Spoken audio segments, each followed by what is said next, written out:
केंद्रीय विद्यालय अपने ऑफिशियल नोटिफिकेशन को लेकर के चर्चा में है। नोटिफिकेशन में वैकेंसी को लेकर चर्चा में नहीं है, वैकेंसी से पहले आने वाली जो नियम है, रूल रेगुलेशन है, उसमें चेंज किया गया है। क्या चेंज किया गया, इसके ऊपर इन शॉर्ट बात करूंगी।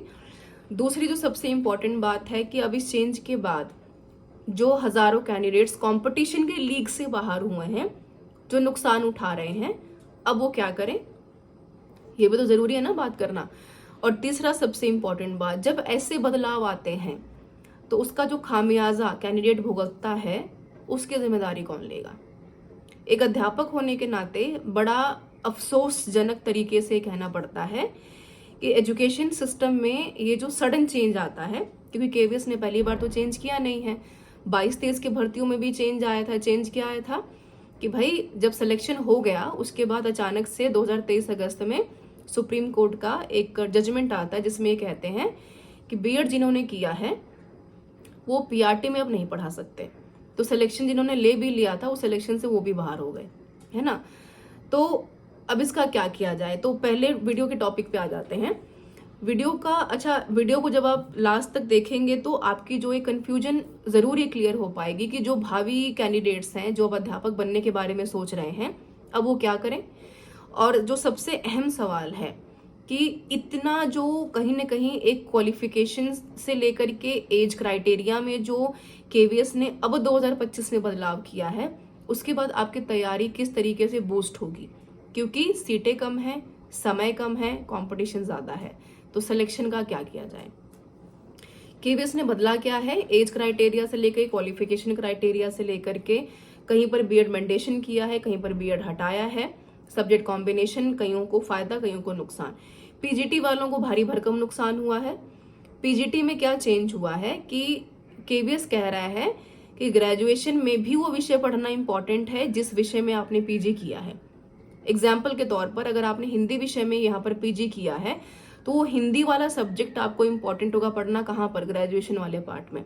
नहीं तो आप यहाँ पर पीजीटी में हिंदी अध्यापक नहीं बन पाएंगे। ये मैंने एग्जाम्पल दिया है आपको।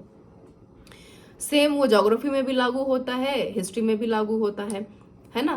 पहले क्या था, पीजी कर लिया, एक पर्टिकुलर सब्जेक्ट में बीएड कर ली तो आराम से पीजीटी में जाकर के फॉर्म भर पाएंगे, केवीएस में अध्यापक बन जाएंगे। पर अब ऐसा नहीं है।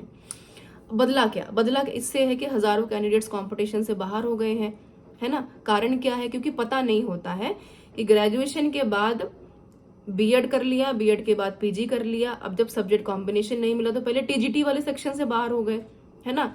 फिर टीजीटी वाले से बाहर हो तो पीजीटी वाले से भी बाहर हो गए। तो अब करें क्या, तो करना कुछ नहीं है, क्योंकि वो करने वाला जो सिस्टम है ना वो हमारे हाथ में नहीं है।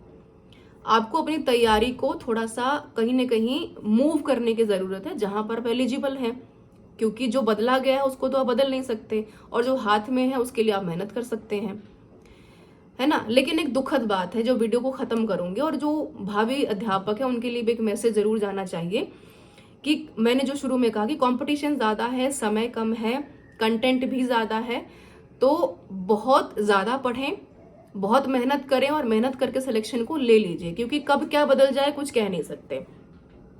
दुखद विषय ये है कि सिस्टम में चेंज होना एक अच्छी बात है, लेकिन सडन चेंज होना एक कहीं न कहीं निराश करने वाली बात है, क्योंकि इससे कैंडिडेट का सिर्फ मानसिक शोषण नहीं होता है, जो फाइनेंशियल, जो पैसा खर्चा किया है, जो मेहनत उसने की है, जो इंतजार उसने किया है कि अध्यापक बन जाएंगे, और एक नोटिफिकेशन रातों रात आता है और उसकी जिंदगी बदल दी जाती है।